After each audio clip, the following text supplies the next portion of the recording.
It was late when we pulled up to the cabin. The headlights of our Suburban reflected off the darkened windows, briefly shining on the ominous trees that surrounded us. It had been a long drive, and the change in altitude was taking its toll. My parents were normally pretty lively, but I could tell they were beginning to get on each other's nerves. They never bickered, at least in front of us, but they were usually quiet.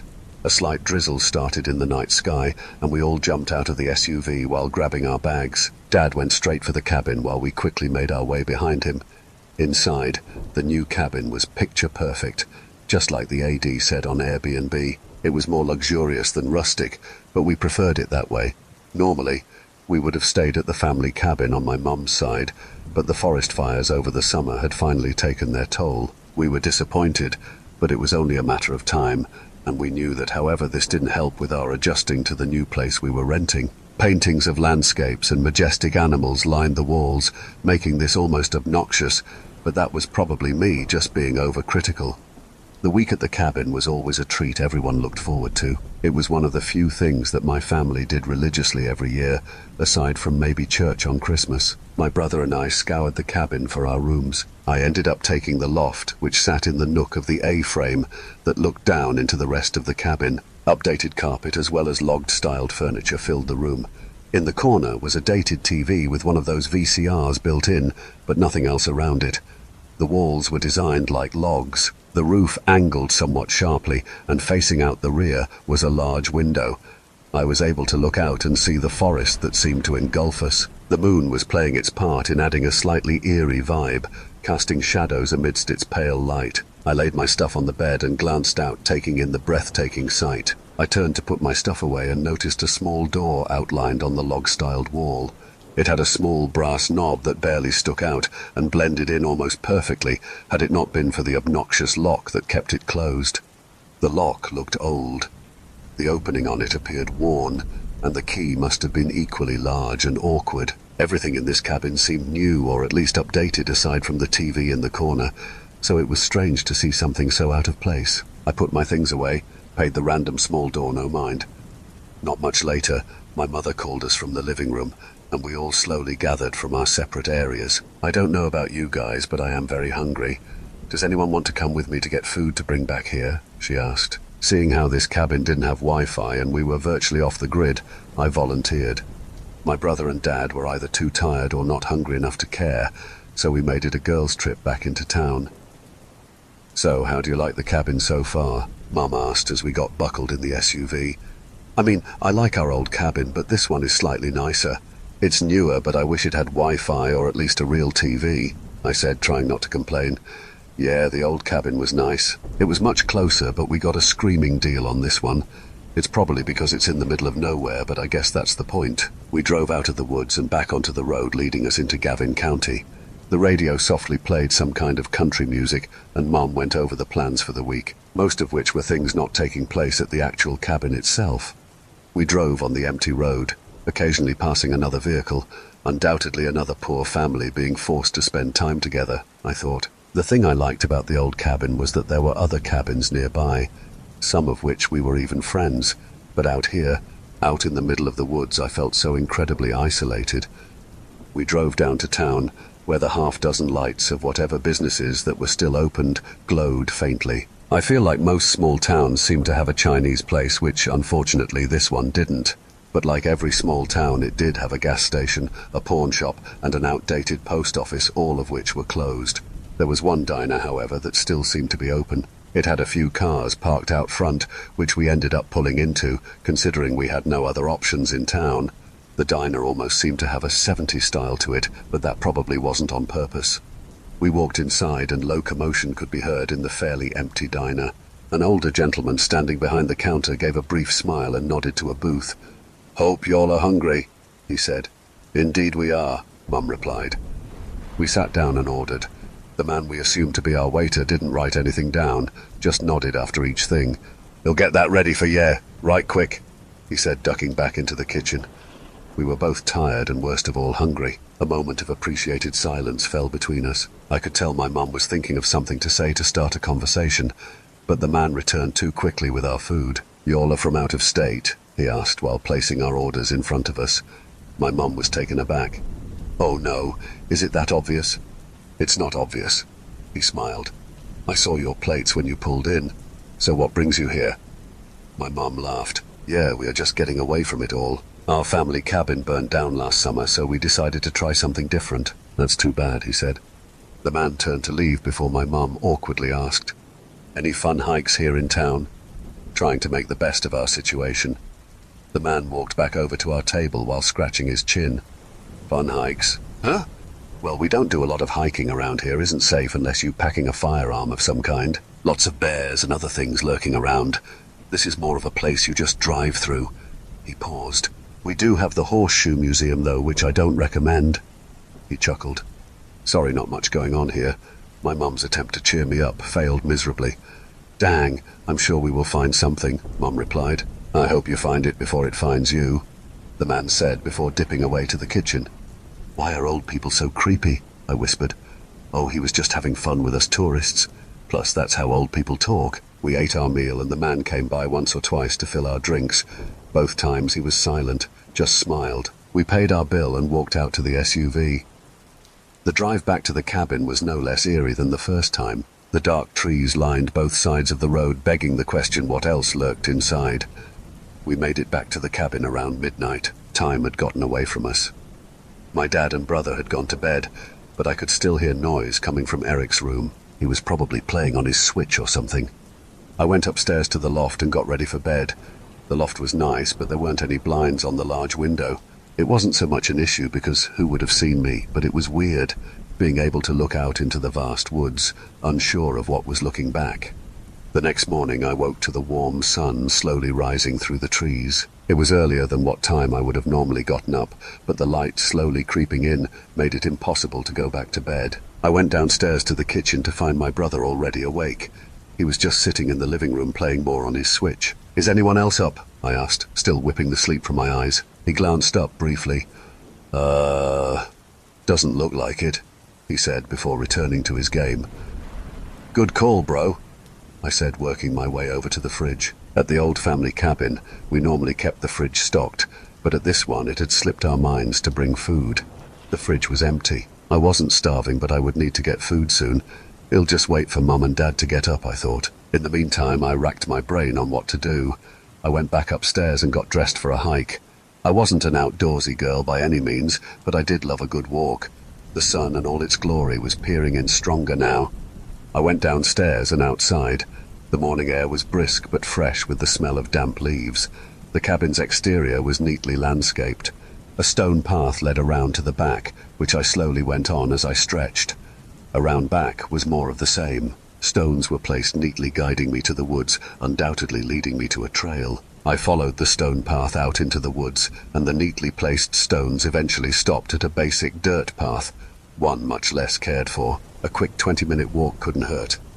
I always had a rule that the second I couldn't see a path, I would stop and turn around. No sense in getting lost in woods I was unfamiliar with. Plus, knowing my brother, he would probably forget to tell my parents I went for a walk. I walked a good 5 minutes when I remembered the conversation from last night. The old man at the diner recommended I have a gun when going into the woods. I stopped in my tracks. Ah, that's right, I sighed, totally unprepared if something were to happen. But then I remembered what my mum said. He was just giving us tourists a hard time. I debated briefly before continuing my hike. I continued my walking for another 20 minutes or so. Not only did the trail eventually end, but at the end of it was a weird sight. It was barely visible, but sitting just off to the left of the trail down a little ways appeared to be an old concrete structure. I liked to discover things, sure, but I also knew better than to investigate a strange building out in the middle of the woods, at least by myself. Had Eric ever stopped playing Zelda, or I had one of my parents, I would have peeked inside, but being a young girl alone in the woods, no chance. That was until I noticed how dilapidated it was. I could almost see all of it from the outside. It was more of a frame of a large shed than anything. There wouldn't be much to investigate, as it looked more dangerous from a structural standpoint rather than some villainous hideout. The unassuming structure spoke to me, drawing me in like a wounded puppy needing attention. I stepped off the path. I can take a quick peek, I guess, I thought to myself. The hollow shed was only just a few 100 feet away from the trail. I would have to be severely disoriented to not find it again. The odds of the menacing bears that lurked in the woods were staying inside were incredibly small. A concrete frame stood, mostly eroded, and whatever remnants of the roof had been removed a long time ago, if ever existing at all. There were window frames but no glass. As I got closer, I noticed a very strange sight, more so that the shed itself. Hanging on a rusted nail just outside the doorway was a large key. But to add to the mystery of this key was the weirdest thing dangling off of a chain connected to it. The best way to describe it was that it appeared to be a rabbit's foot, but the trinket didn't have any fur. The nasty-looking bone protruded out of one end and came to a point much like that of a talon or a claw. I didn't have a reason, but I picked up the key. Its weight was rather impressive for such a small item. I tried not to touch the gross-looking keychain on the other end. I was going to put it back, but something caught my eye. Inside the concrete frame in the center of the floor was a metal hatch. The hatch itself was rusted and looked incredibly heavy. To my dismay, it was open and sat back at about 160 degrees. Not quite touching the other side, I froze in horror. Two things immediately came to realization as I saw drag marks leading down and into the hatch, but also scratch marks on the inside portion of the hatch. I knew immediately that this wasn't a place I should be. Something incredible sinister was taking place here, but I couldn't be sure what it was. Not the slightest spark of courage or curiosity came forth. If anything, I was repelled by the sight. That was enough for today. The shock of seeing the strange bunker and insidious signs of foul play. I slipped the key into my pocket and backpedaled away from the concrete structure. I didn't want to take my eyes off the hatch for fear of whatever lurked beneath sprung forth and dragging me down into the endless abyss below. I quickly found the trail, my nerves slowly calming down the further I got away from the cryptic hatch. I made my way back to the cabin. My mind wondered what mysteries were held beneath the metal hatch. A makeshift meth lab, a well, a bunker someone tried to build and deserted halfway through. My hunger was getting the better of me. My parents had better have been awake by now. It didn't take long for the cabin to slowly come back into view. I could see my room, aka the loft, a good distance away. Creepy to think someone could very well be able to see me, and I would have no idea. I made it back to the cabin and was delighted to see my dad cooking eggs in the kitchen. Eric was still a couch potato and didn't seem to have even moved from last time I saw him. I could hear Mum singing from her bedroom, still getting ready for the day. "AK," Dad said, glancing up briefly from the eggs. I smiled. "Hey, Dad, making some for me?" I asked hopefully. I wasn't, but I can," he said. "That would be amazing." So how was your walk?" Dad asked. "It was actually really good. I didn't see any bears, and there's a nice little path that leads pretty good out in the woods. I don't know why, but I debated on telling him about the hatch. Like mentioning it would have caused a negative consequence or something. I didn't mention the hatch, but I mentioned the structure. That way I had some form of deniability of going close to it. "I saw a little spooky shed building out in the woods I might check out later." My dad nodded. "Oh, sounds like a little family activity for later." Before I could respond, Eric shouted from the couch, "That sounds lame. We need to go to a lake like our last cabin." My dad and I shared a silent moment of judging Eric before dishing me up some eggs. By this time, my mom exited her room wearing workout clothes. "Did I hear something about a hike?" she asked. "Yeah, Kay. Said there was a little trail out back." I interrupted. "And there weren't any bears," I said, smiling. Mom smiled. "Oh, right. The creepy old guy from the dinner." She chuckled. "Well, I am ready." "What about you, Stephen?" Mum said, looking at my dad. "Oh, right now?" Yeah, sure," Dad said, somewhat off guard. "Kay, hike round 2. Check out the spooky shed." I glanced up from my eggs mid-chew. "Yay, no." "Cool parents-only hike it is. See you guys in a bit." My parents left the cabin, and I finished breakfast before heading upstairs. I could see my parents through the window outside as they ventured deeper into the woods. The hike I went on didn't result in any sweat, so I stayed in my workout clothes. Out of the corner of my eye, the large, out-of-place padlock caught my attention. I turned my head slightly and saw the outline of the door that blended in so well. Weird. I looked at the lock for a brief moment before an idea slowly came into my mind. It took me longer than it should have, but I finally realized that the lock looked to be of the same material as the skeleton key I found earlier out in the woods. I pulled the key from my pocket and felt the weight of the cold metal. The grotesque keychain dangled lifelessly, causing my skins to crawl. Ugh, I have to get rid of that. I walked over to the door and knelt down. I didn't even have the key in the lock before my heart began to race. It was as if I knew this would work. I inserted the key with odd smoothness and gave it a twist. A heavy click could be heard, and to my satisfaction, the lock clicked open. "Whoa," I whispered. I pulled hard on the door, which caught on part of the carpet.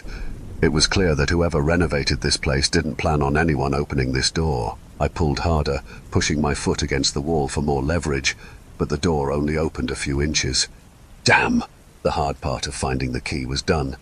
I just had to open the damn thing. I pulled harder, but was only rewarded with a slight opening of a couple inches. I peered inside what little I could open, but was disappointed in not having a clear view. I stuck my arm inside, reaching around for anything, and to my surprise, I felt an opened cardboard box.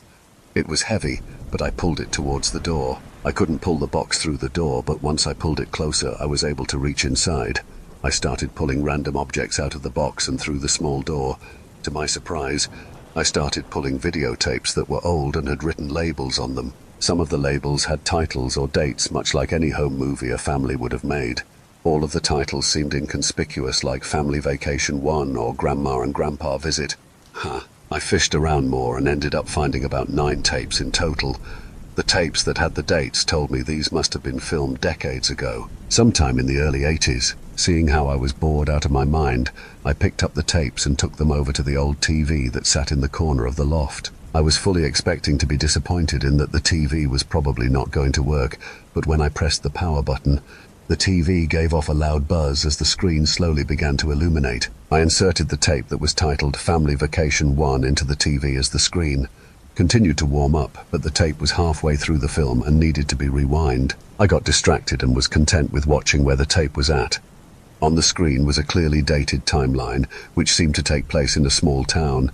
It was mainly just scenes of people walking around. After a few frames in, the cameraman seemed to focus on a family walking around what I assumed was Gavin County at the time, as they went about their normal day of vacation. It didn't strike me odd at first, as the scenes depicted a happy family eating in a restaurant and walking through town. However, all of these seemed to be at a distance. It wasn't until the family got into a red station wagon and drove away that I realized that whoever was filming wasn't with them. The scene cut quickly, and now the grainy TV was showing me a wooden landscape as the person filming was driving now. This only lasted for a few seconds before it quickly changed again. Now it showed a first-person perspective of someone walking in the woods, but they didn't seem to be on any type of trail. I wasn't sure at this point if these images were connected in any way.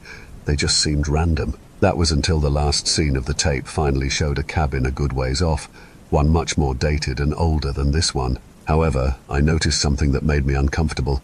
Parked out front of the cabin was a bright red station wagon.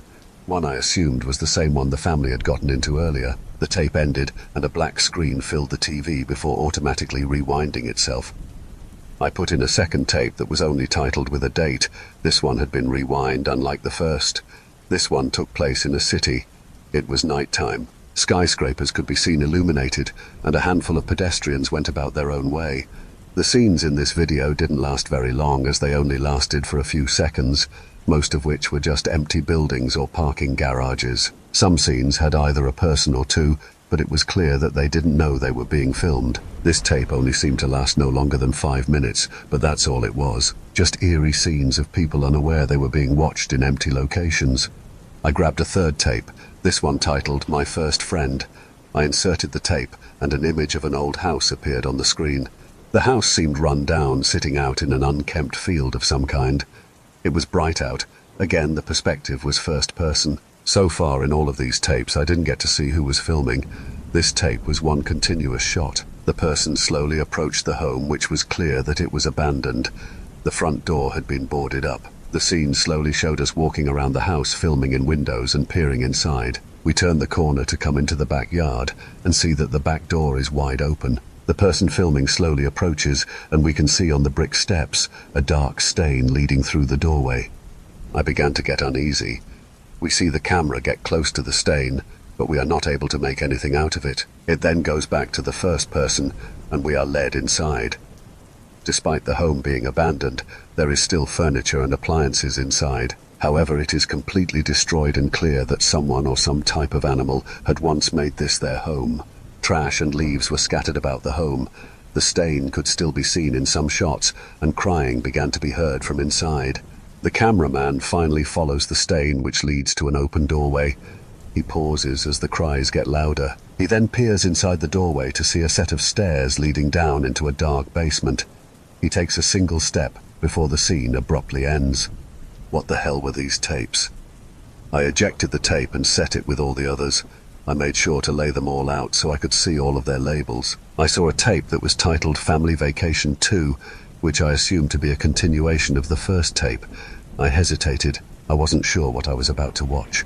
My mind raced as I could only assume the worst. I found myself becoming more and more uneasy, but I inserted the tape anyway. The scene started with a morbid image of a dead deer on the side of the road. Its body was bloated, and clearly it had been impacted by a vehicle moving at high speeds.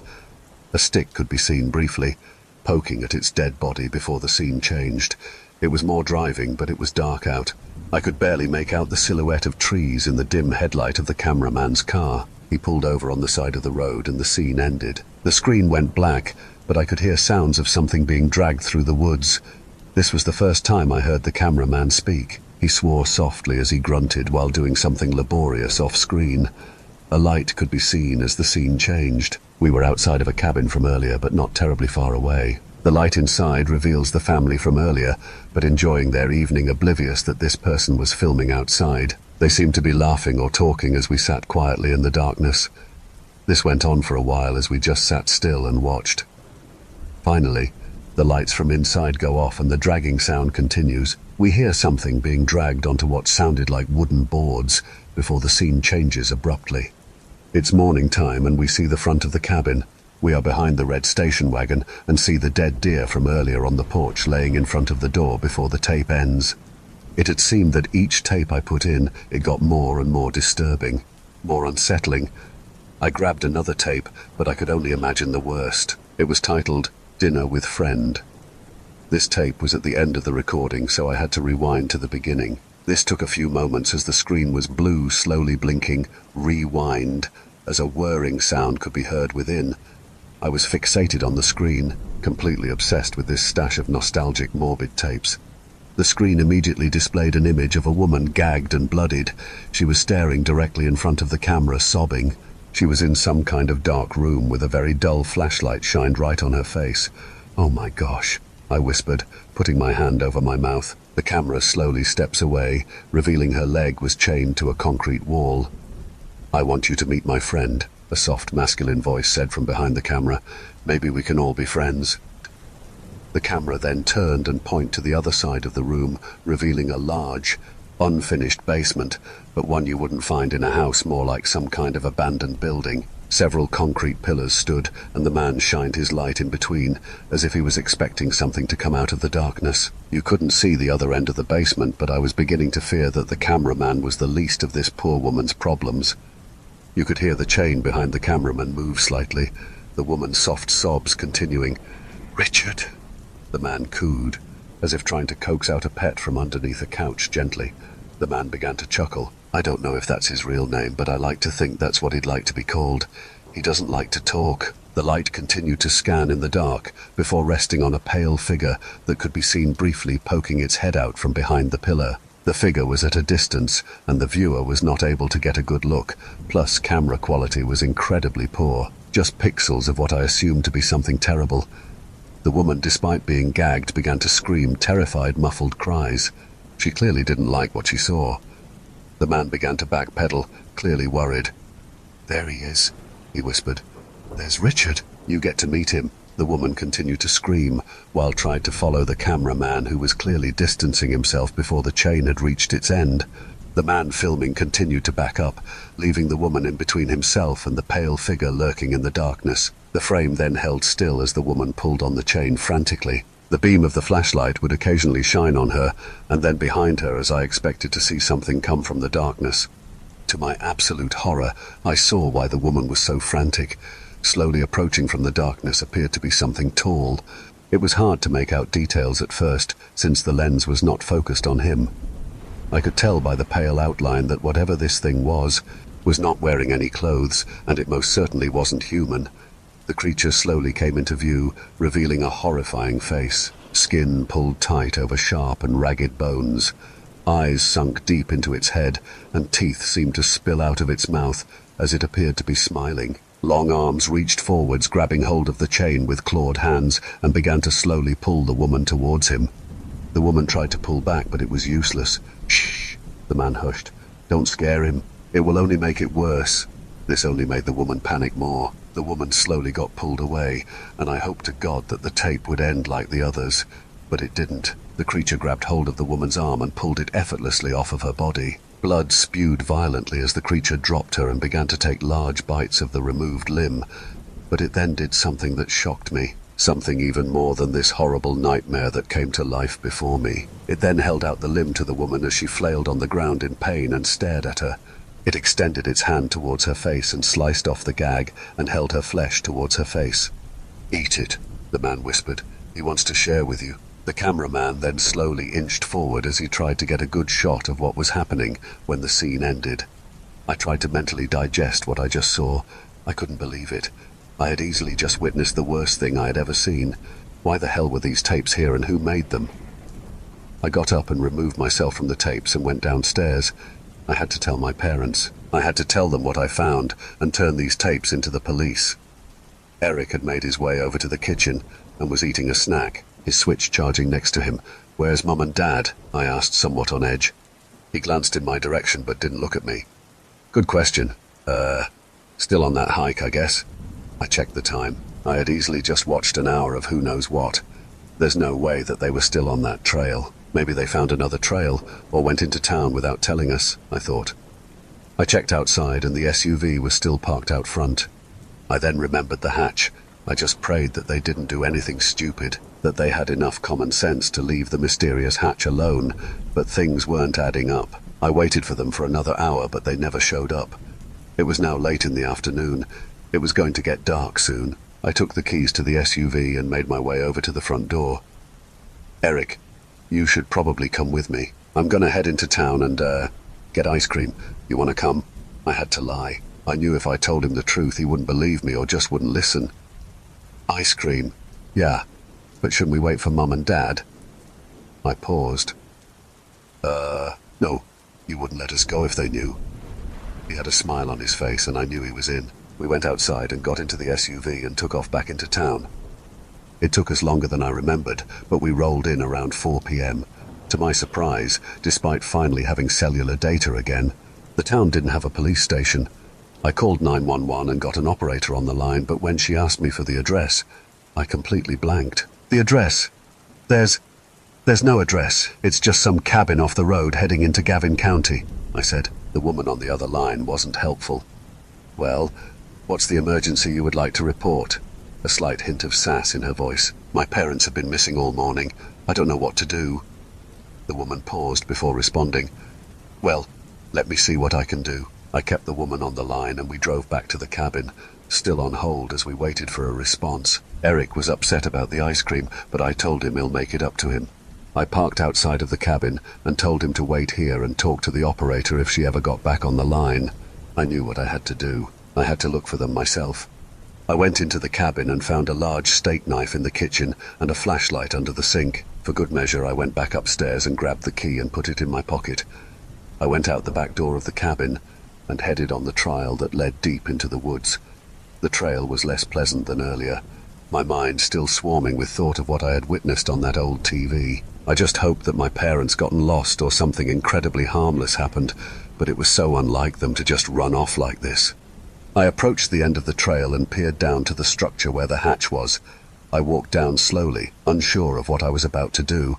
To my surprise, as I walked closer, I saw that the hatch from earlier was no longer open, but had been closed. The hatch had a similar lock on it like the one the closet had inside. I felt around and retrieved the key from my pocket, the long gross trinket still attached. I inserted the key and twisted. The lock gave much more resistance this time, but eventually clicked open. I lifted the heavy hatch, which required most of my strength, and peered inside. Below was an old ladder that descended about 15 feet or so. At the bottom I could see a concrete floor that had leaves and dirt scattered about. "Mom, Dad," I called. No answer. I shined my light down. I guided the flashlight in hopes of seeing anything to better explain what this place was, but nothing.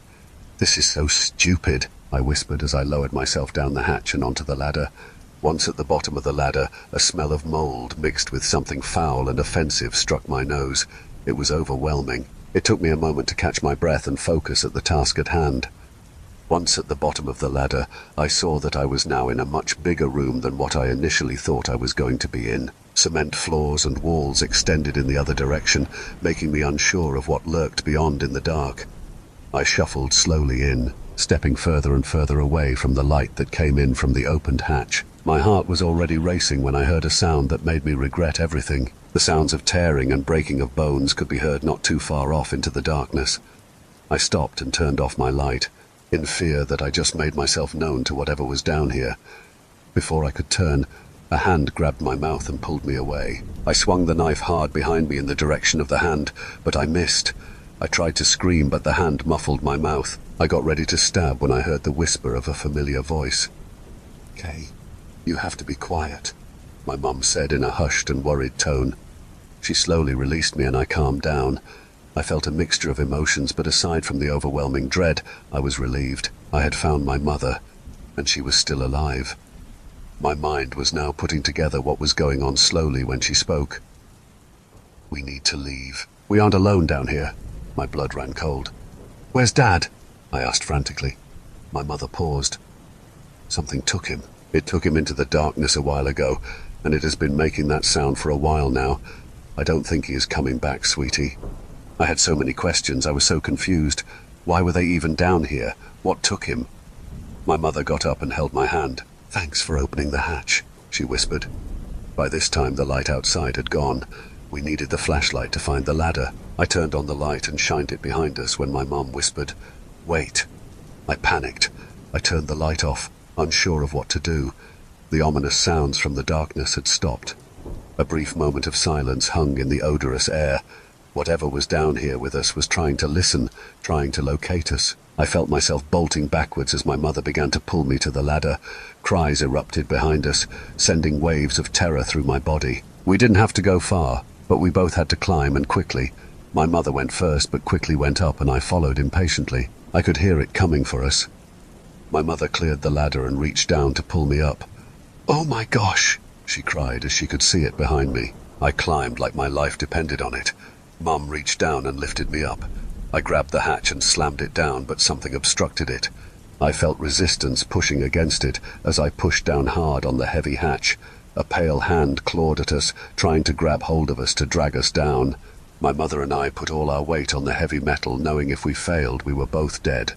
By some miracle, the hand retracted back into the darkness, and we closed the hatch while locking it. We sat on top of it as we caught our breath with tears in our eyes. We could hear muffled screams beneath as whatever that thing was now locked away.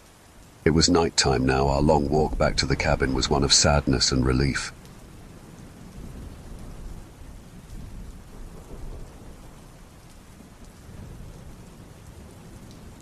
You know that optical illusion where you're driving by a plane coming into land and you're both moving at the perfect speed and the perfect angle, and it looks like it's not moving at all?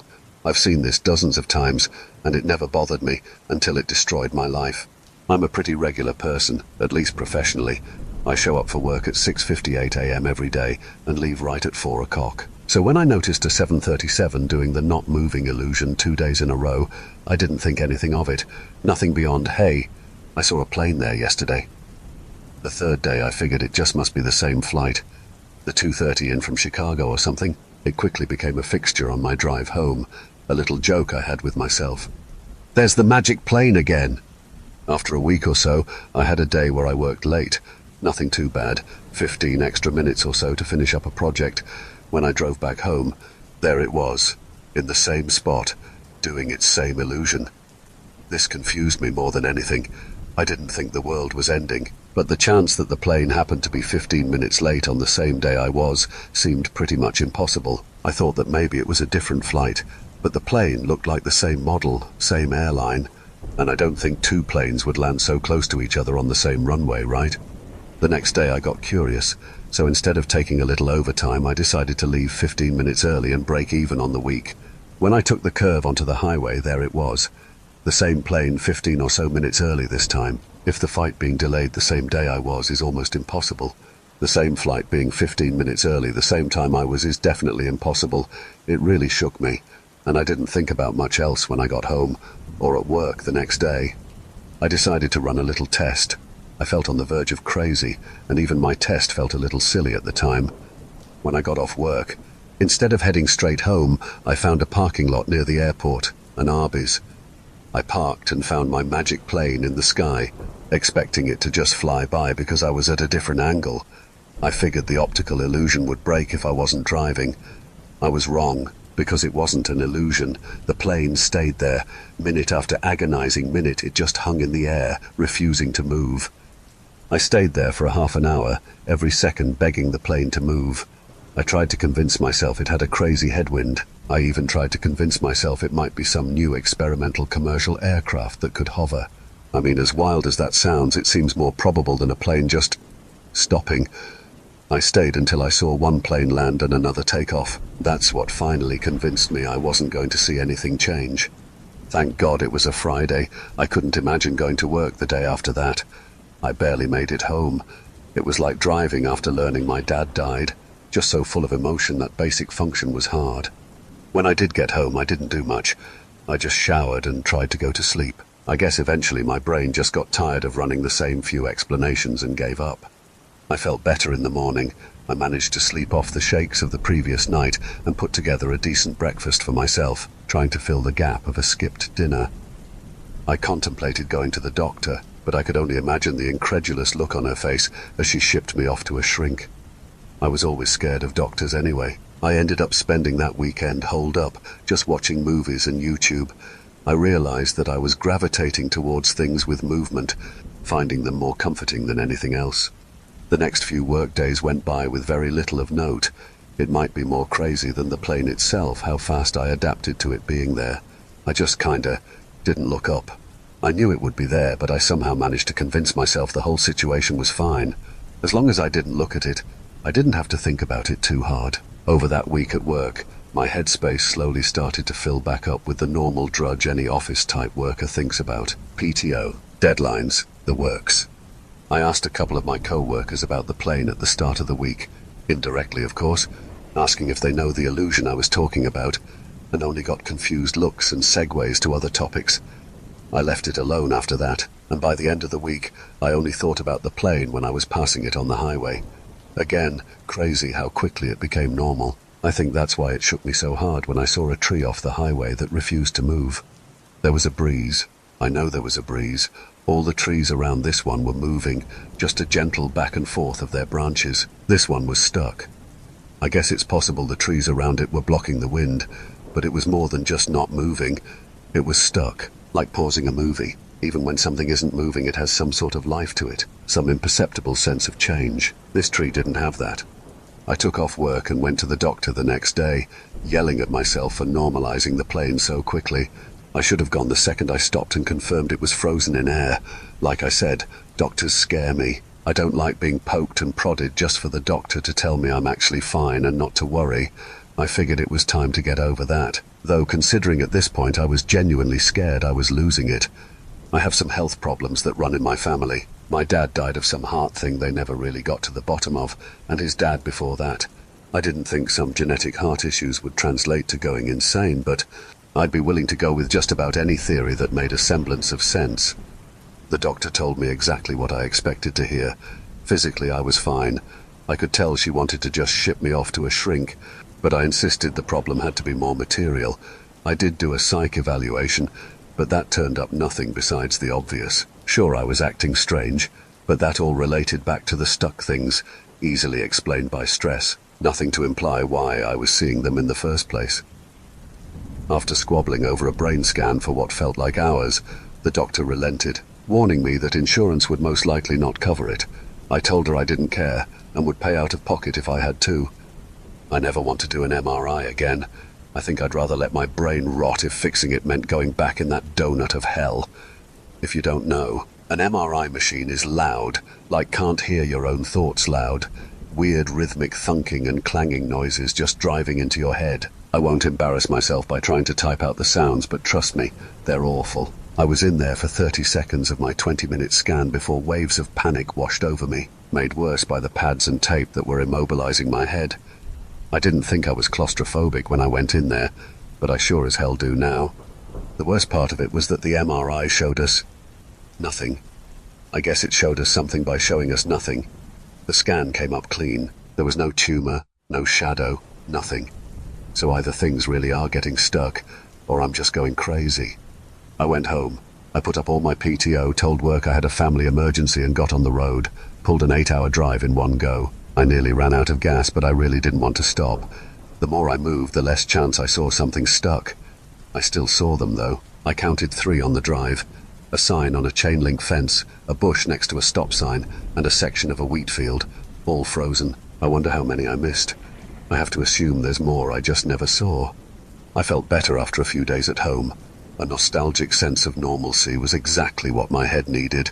Even just a change of scenery seemed to help. For the last half of the drive or so, I didn't see any of the stuck things.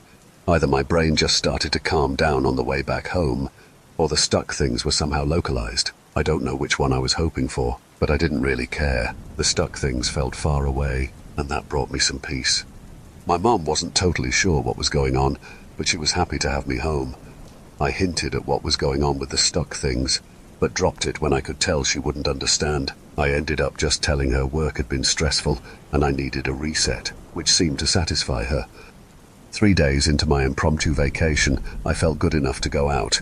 I called up a few high school friends and asked if they could hang out. I don't make it back home that often, so even though they have their own lives to pay attention to, 3 of them managed to make time, which I appreciated. We went and saw a movie, which ended up being a mistake. As we walked into the theater, I saw my first stuck person. I just glimpsed her out of the corner of my eye at first. A woman sitting on a bench, presumably waiting for someone. I barely saw her, but the fraction of a second I did was enough. I'm too good at spotting the stuck things. I could just tell something was wrong. I couldn't look back. I just kept my head straight and walked right into the theater. My stomach dropped, and I spent the movie fighting off a panic attack. Did the stuck things follow me here? Am I causing them? Are they actually everywhere but nobody else notices? Did I really see that woman, or am I stressing over nothing? I kept asking questions on repeat, knowing that I'd probably never get the answers I wanted so desperately. I also thought about the plane. I never considered it, but it was sure to have at least 2 pilots, some flight attendants, passengers. Were all those people stuck? Or have they been panicking on board a frozen tin can in the sky for weeks? I hope they were frozen. If they weren't, they'd be dead by now. What about their families? They would have noticed them missing by now. Do stuck things just innately go unnoticed? Why can I see them? I spiraled with these questions for 2 hours, staring at the movie without watching it. When we left the theater, she was still there. Any hope I had that I'd imagined the stuck woman, or just missaw her, vanished.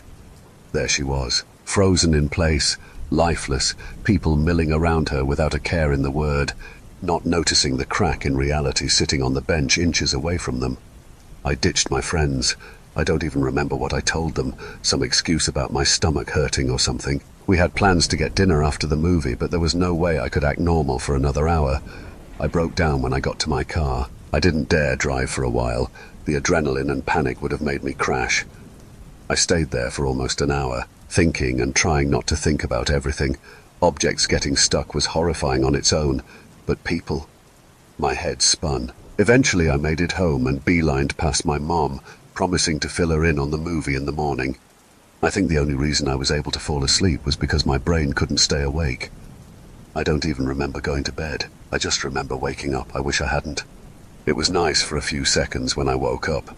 In my morning grog, I didn't remember the previous night. When it came back to me, I managed to stay calm about it. A good night's sleep will do that for you. I figured I'd just take the day one step at a time, hit the bathroom, brush my teeth, go from there. I sleep on my left arm, so waking up and not being able to feel it was nothing new. I dragged it out from under the pillow and started doing my standard shake routine to get some blood back into it. It didn't wake up. I didn't feel pins and needles. I kept shaking and I kept feeling nothing. As I blinked the weariness out of my eyes, my mild confusion turned to horror. That distinct lack of life was attached to me at the elbow. My arm was stuck. I slammed it on the bed, then the desk. I smashed it into my desk harder and harder, trying to feel anything. I heard a knock on my door. My mum was awake and wondering about the noise. I lied and told her I was fine, that I dropped something under my desk. I don't think she totally believed me, but she went away anyway. I sat down and set my arm across the desktop like it was an operating table. I flicked my arm, then I punched it. Nothing. I moved on to the fingers, trying to bend them. Forward, backwards, sideways. I would have killed for any kind of movement, but none of them would relent. I grabbed a pencil and started pushing the sharpened end into my palm. I pushed harder and harder until the lead snapped, but my skin didn't even flex. I rooted around in my desk drawer looking for something stronger. I found a sewing needle in the corner and pulled it out, aiming the tip at the fatty part of my hand beneath the thumb. Holding the needle at a right angle, I pushed. Slowly, the tip of the needle broke my skin. The only thought going through my head was relief that something could interact with my frozen arm.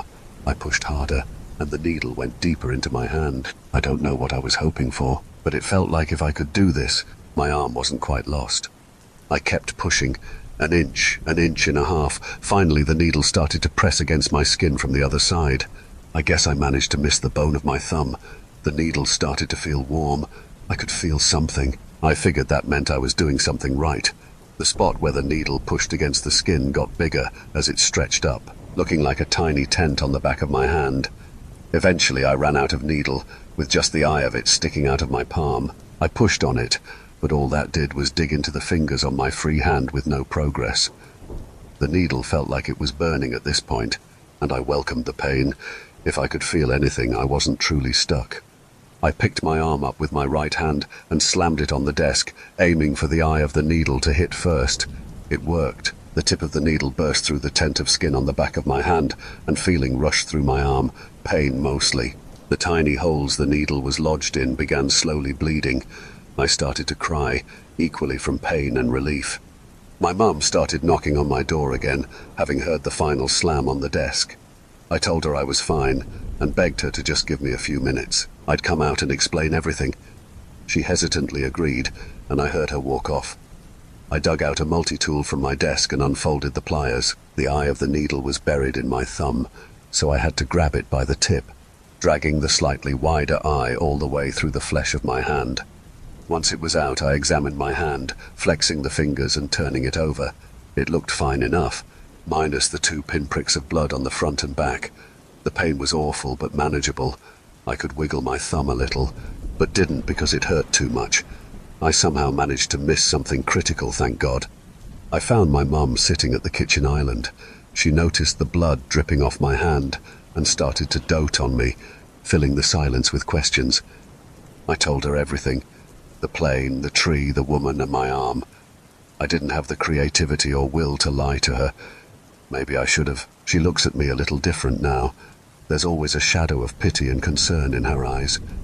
She took me to the hospital that day, and I ended up in the psych ward, the needle being considered self-harm and all. I tried to explain it was necessary, but that just made me look more crazy. That was 5 months ago. I'm still at home. I let my job know I wasn't coming back, and my mum hired a couple of my high school buddies to go get my stuff from my apartment. She told me I could move back when I got better, but I don't think that's going to happen. I see stuck things all the time now. I think they were always there, but nobody knows how to look for them. Besides me, of course. I mostly spot them on my way to the psychiatrist. Trees, traffic lights, cars, trash, everything. There's more stuck things with every trip, and every stuck thing is still there when I pass by again. I go to the psychiatrist twice a week now. Each appointment I have a new stuck thing to tell him about. He says he believes me, but he's lying.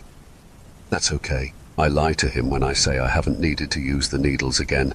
The holes are tiny, and you can hardly notice them unless you're looking closely. Dozens of pinpricks litter the webs of my hands and feet now. I don't know how or why, but piercing all the way through makes them unstuck. Luckily, I only have to do it once a week or so. It's getting more frequent, though. I know I'm on my way out. I know I'll get more and more stuck, and nobody will believe me. And one day I'll wake up with a part of me stuck that I can't fix. I've been thinking about my dad recently, and his mystery heart thing the doctors never figured out. I've been thinking about what the doctor told us, which meant nothing then, but means everything now. His heart just stopped.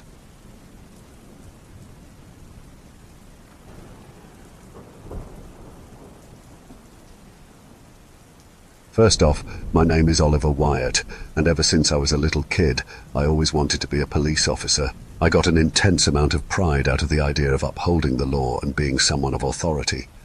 As a kid, I would run around my front yard, waving a toy revolver at imaginary bad guys like I was Dirty Harry.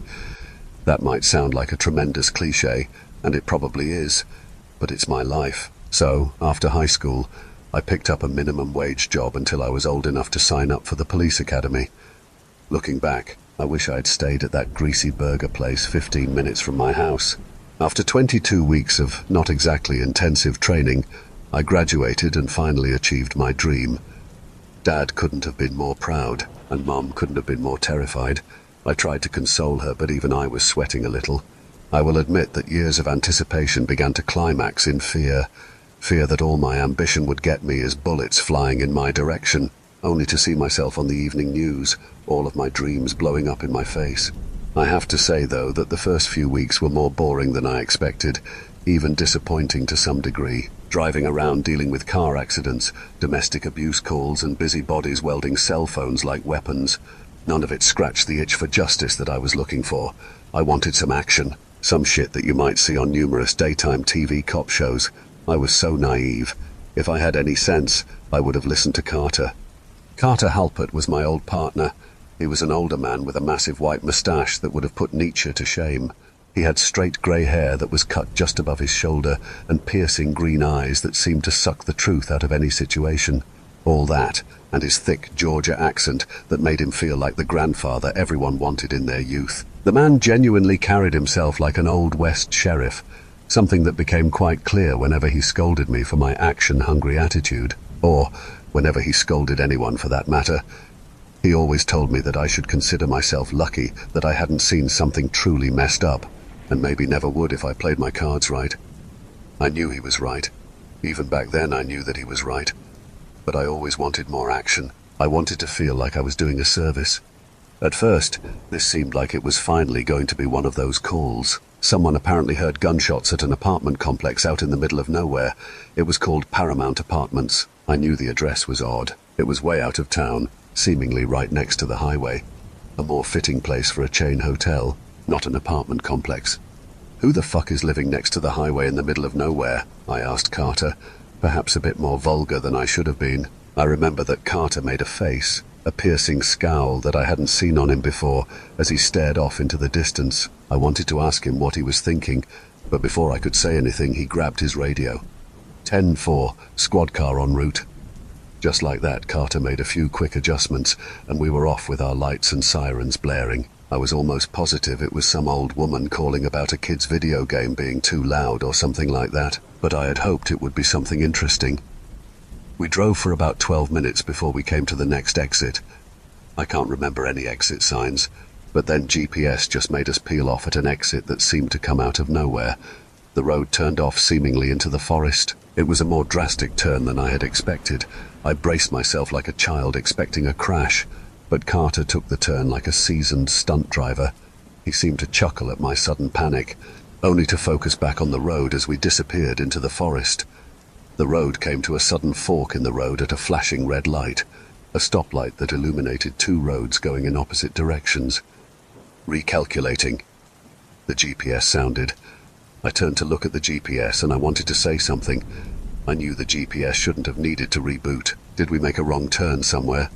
I really wanted to say something, but I knew Carter was determined at this point, so I shut myself up. He made the right, and I found myself holding my breath as the red light drifted off into the distance. Carter made a right and continued down the dark road, with the red light blinking behind us. I looked out my window to try and catch my bearings as we drove. I thought we were in some kind of forest. The intense black surrounding us could only be explained by a dense forest in the dark of midnight. But as I looked around, I realized we were driving through a town. I thought I could see buildings of some kind, but with no streetlights and no lights on. I couldn't be sure. I tried to focus on the shapes moving past my window. They didn't look like they had any depth to them, like the silhouettes of buildings where they should have been. My eyes were quickly drawn to a bright light that seemed to appear right in front of me. The road suddenly opened up into a well-lit parking lot, a medium-sized parking lot with way too many lights for the space. I felt like I was under fluorescent office lights when I was outdoors. It also didn't take me long to notice that the parking lot was completely surrounded by trees.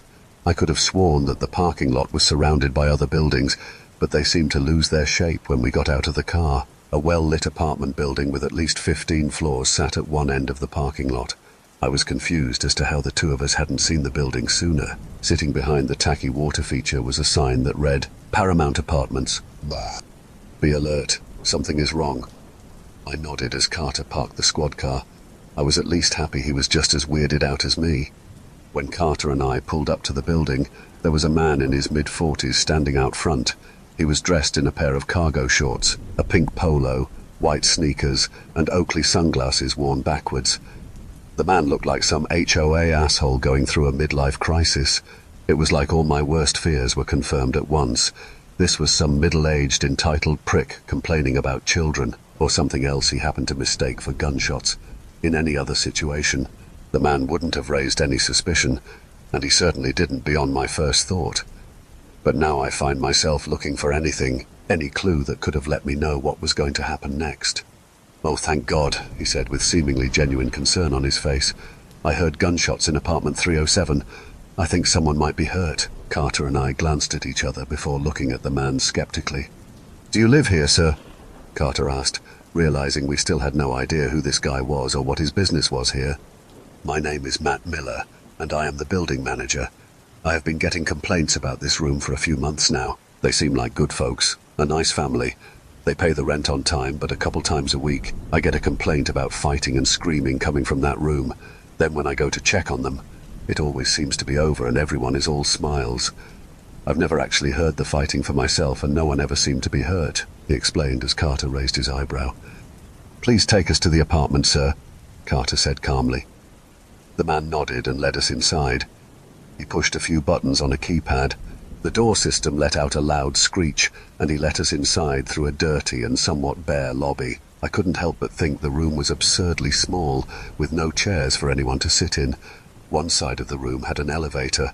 The other had an open door leading to a flight of stairs. The man calling himself Matt then ushered us into the elevator and pressed the button for the third floor. I then turned to him. But why have you never called the authorities to deal with it before? I asked, wondering why I had never heard of this building before, or even heard the address on a debriefing. Like I said, I have never actually heard the fighting myself, or seen anyone hurt. I don't go into people's private lives. The incompetence of this manager started to get on my nerves. The elevator opened, revealing a long, cramped hallway with sickly green carpeting and dozens of doors on both sides. The green of the carpet struck me. It was the same green as dirty pond water, and the smell wasn't too far off. I had to stop myself from gagging, and Carter was right behind me in that regard.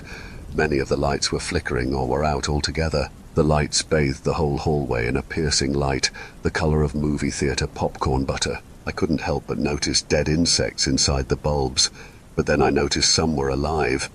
There were so many. The live ones seemed to be crawling over each other, and the dead ones in a desperate attempt to get out. It was then that I noticed the bugs crawling on the wall. Every dark point on the wall seemed to move the more I looked at them. From that point on, I did my best to stay in the middle of the cramped hallway. The whole place seemed like it was falling apart, and I wanted nothing more than to get out of there. As the man calling himself Matt led the two of us down the hallway, a question popped into my head. Does that mean you heard the gunshot? I asked. Matt turned and looked at me. The entire building heard it. I got so many complaints from scared parents over the apartment group chat that I just told everyone to stay in their rooms, and I would call the police. Nothing about this situation was making sense. This building didn't feel like the kind of place where anyone would come to build a family. We finally made it to apartment 307. Carter looked at Matt. Stand back, sir. We don't know what might have happened. Matt took a couple of steps back into the shadows of the hallway. Carter took point and knocked on the door. Sir or madam, this is the police. Could you please open the door? We waited for a few moments before Carter knocked on the door again, considerably harder this time. Sir or madam, we got a call about gunshots. Please open the door. We need to know if anyone is hurt. This time, we were given an answer in the form of a piercing female scream that made my ears ring. The voice didn't say anything understandable, but it was all Carter needed to start kicking the door in. That sounds like the mother. You need to do something. Matt yelled, letting his panic slip and turning my attention away from Carter and the door. "We will, sir. Now get back." He backed up considerably. I heard Carter break through the door right behind me. The door broke much faster than I expected, even for a crumbling apartment building like this. I didn't even hear a door chain break. "What the fuck?" Carter said from inside the apartment. He had rushed in without me while I was dealing with Matt's emotional outburst. "Stay here, sir," I demanded before rushing in after Carter. I ran in with my gun drawn to see what Carter was confused about. As I ran in, I could have sworn I saw Matt smiling. I know I only saw it for a second, but his smile looked wrong, like something you might see on a crudely made puppet, like a marionette infested with termites and forgotten about. When I found Carter, he was standing in the middle of the living room looking dumbfounded. I'll admit, it took me a second to see what he saw. The apartment was seemingly a normal space with a living room and kitchen area, a bathroom and a bedroom. However, as I looked more closely, I noticed it. The apartment was empty. I mean, it had furniture and everything you'd find in any normal apartment, but any evidence that a family had lived there for any amount of time was absent. No shoes by the front door, no dishes in the sink, and every framed photo in the place was a stock image of a family, but never the same family.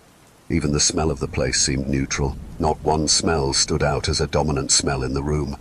I couldn't smell the carpet. In a place like this, I had expected to smell the carpet. Everything in the room just seemed way too clean and neat. Carter directed me towards the bedroom. Clearly, the scream we heard must have been coming from there. We stood on either side of the door, and I spoke first. "Miss, are you hurt?" I wasn't sure what, but something about this felt truly wrong. When we didn't get an answer, Carter opened the unlocked door. A part of me was expecting a woman tied to the bed by her abusive husband, while said husband held a gun to her head, as their children sat in the corner terrified. I wish to God that's what I saw. I certainly wasn't expecting more of what we found in the living room. What stood in front of us was a completely immaculate bedroom. Carter practically ran to the closet and threw it open, checked the closet only to find it completely empty. He then frantically checked the dresser. Nothing, not even a pair of socks. I was still standing in the doorway when Carter brushed past me and moved towards the kitchen. "Go find that manager guy." He pointed at the door before rummaging through the shelves and cupboards of the kitchen. "Nothing. Absolutely nothing," I heard him mutter under his breath as I made my way out of the apartment. "Sir, are you sure this is the right route?" I was about to finish my sentence when I stepped out into the hallway and saw no one. I thought that Matt was standing right outside, but now he was nowhere to be seen. "Sir, we need to ask you a few questions," I yelled down the long hallway, thinking he was just out of my sight, hiding at one of the dark ends of the hallway, a hall that was now too dark for me to see the end with the naked eye. I yelled again, but I got no response. I even took out my flashlight and aimed it down both ends of the hallway.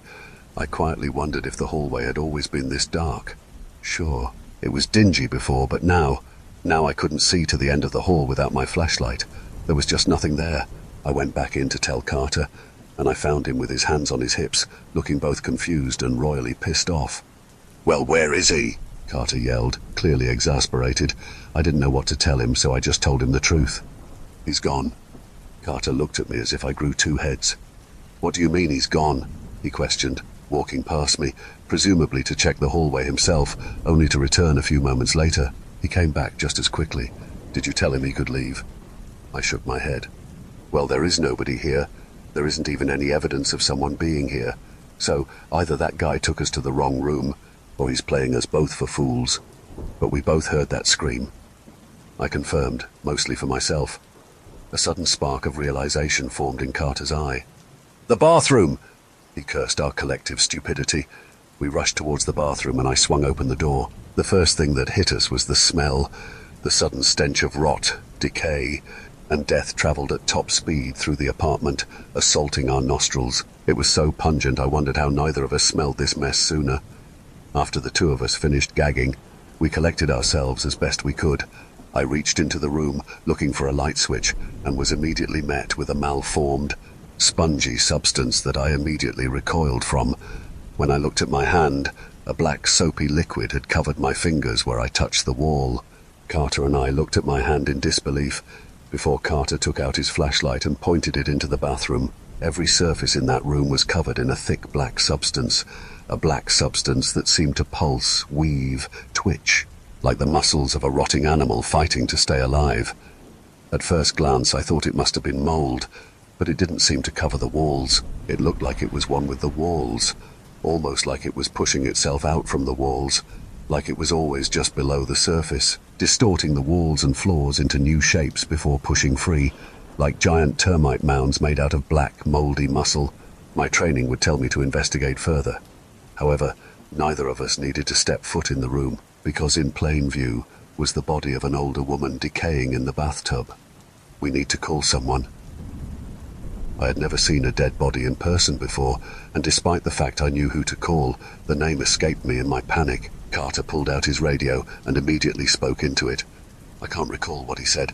I was too busy staring at the woman in the bathtub. I am no coroner, but I had to guess she had been there for multiple years, if not more. Her skin was grey, and much of it seemed to have dissolved in the water. Most of her body seemed incredibly bloated. Her eyes were a sickly yellow, but I could tell they had once been a piercing blue. But that wasn't what threw me. What threw me was the black substance pushing into her body like tree roots. Whatever it was had clearly overtaken every part of her body, working its way into her like a parasite. It was when I saw the unidentifiable insects with wings emerge from her skin that I knew I couldn't take it anymore. So I slammed the bathroom door and ran to the sink to let loose my lunch. I tried to turn on the sink, but I stood in disbelief as no water came. "What the fuck is this place?" I asked my reflection in the kitchen sink faucet. "No one is answering my radio. Try yours," Carter said, panic rising in his voice. That was yet another first for the evening. I took out my radio and called out the codes for a dead body and that we needed backup, but all we heard was radio static. We tried a few more times with the same result before I pulled out my cell and simply called 911. 911, what's your emergency?"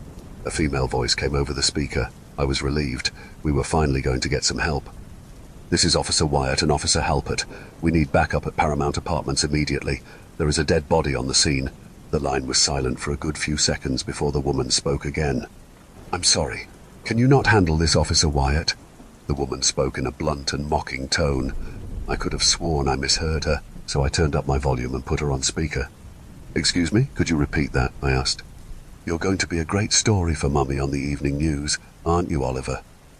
The voice was sickly sweet, like an abusive teacher trying to shame a crying child into stop crying, but with a hint of malice that I swear I have never heard in another human voice, and with a gleeful giggle that made my skin crawl. What came from the phone next can only be described as the sound of thousands of insects buzzing, a hive of vermin with far too many wings. It got to the point where Carter and I fell to the ground clutching our ears in pain. The sound was piercing and became deafening, like microphone feedback in a high school gym. It was far too loud a sound to be made by my phone. But as soon as the buzzing came, it went. We both sat up staring at the phone in disbelief.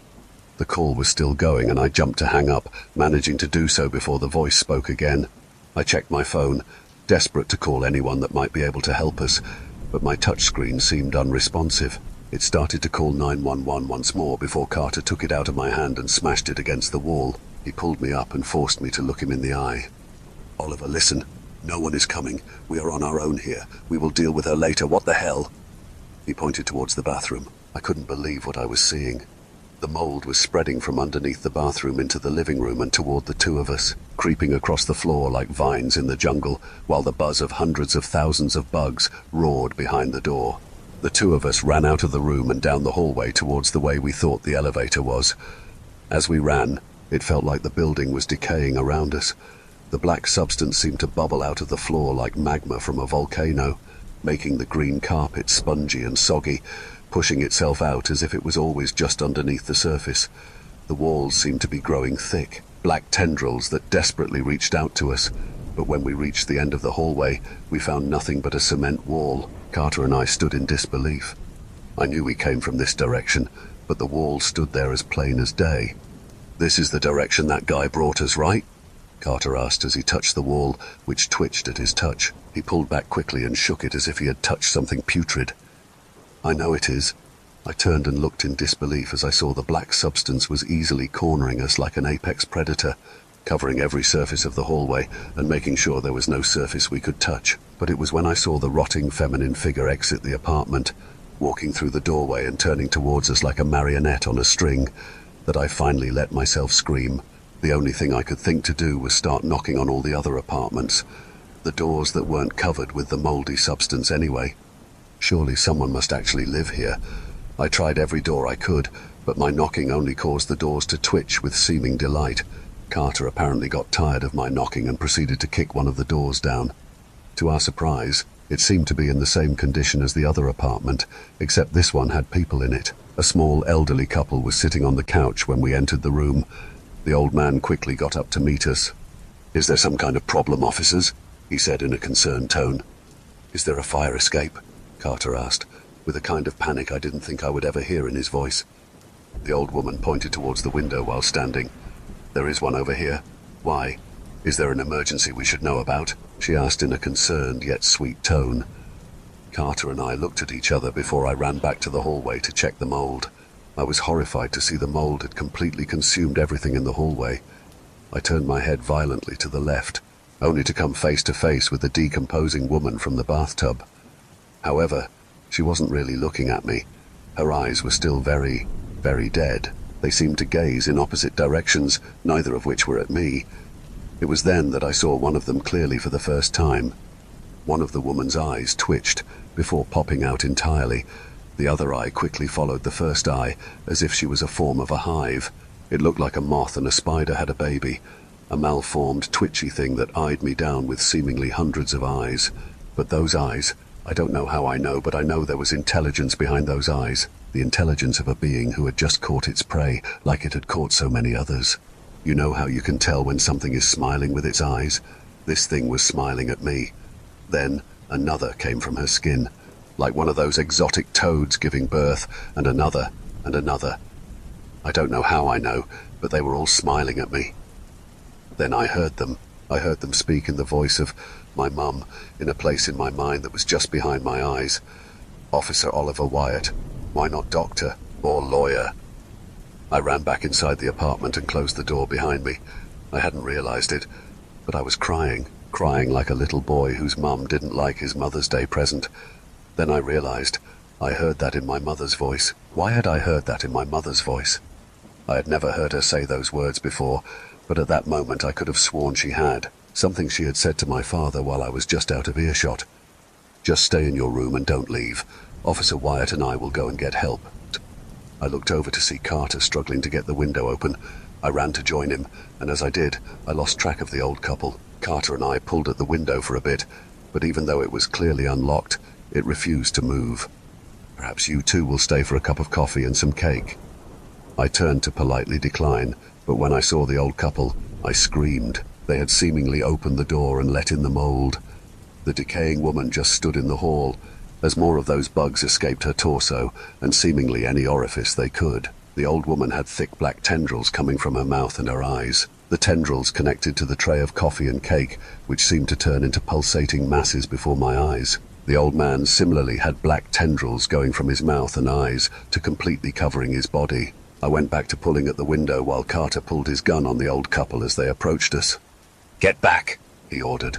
Apparently they didn't listen as he let out 4 shots. I turned back to see the old couple convulsing on the floor in what looked like pain. However, the writhing on the floor stopped when the couple's abdomens began to expand, blowing up like balloons. They both began to laugh and choke in unison. It was then we saw it. The couple's abdomen began to break open, revealing thousands of those insects, each one fighting to escape its host and adding on to the immense amount of insects growing from the decaying woman. The size was one thing, but the feeling of a crowd grinning at me left me frozen as if on a stage, facing millions, if not billions, of grinning eyes. "Get that window open now!" Carter screamed, breaking me from my trance. I picked up a chair and threw it at the window. It shattered immediately, and I climbed through. I turned back to help Carter get through, but when I did, I saw the insects had reached him. They swarmed him and seemed to fight their way into every orifice they could manage to fit their bodies into. I couldn't bear to watch whatever happened next as I ran down the rusty fire escape at top speed, hearing his choking cries floors above me. I was so happy to see my squad car exactly where we had parked it. I jumped in and raced back to the station. I immediately told them an edited version of what happened so I wouldn't look as crazy as I felt. Then, a group of other officers and I went back to the address. But this time, it was gone. Not a vacant lot, mind you, but a service centre within McDonald's and a Starbucks.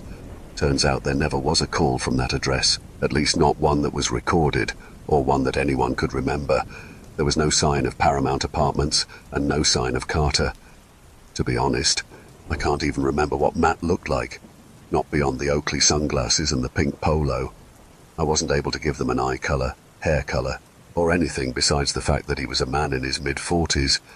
And the old couple, I can't remember a single thing about what they looked like, but I can remember everything about how they died.